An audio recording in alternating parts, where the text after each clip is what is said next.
In this video, I will show you how to connect your Clay Workspace to Claude to streamline your data enrichment and messaging workflows. Integrating these two powerful platforms allows you to leverage artificial intelligence directly within your spreadsheets for a much more efficient experience. To get started, open your Claude application on your desktop or navigate to the web version in your favorite browser. Once you are logged in, you need to find the Settings menu, which is usually located near your profile icon.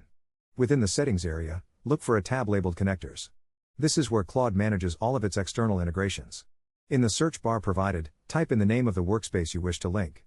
Even though we are focusing on Clay functionality, the underlying connection often relies on standardized hooks.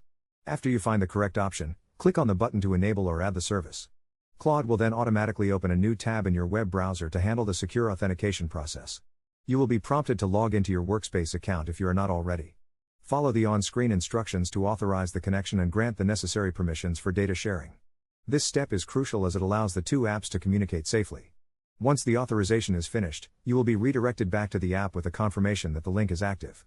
Now you can start using Claude to analyze your leads and automate your outreach. Thank you for watching this guide, and I hope it helps you stay productive.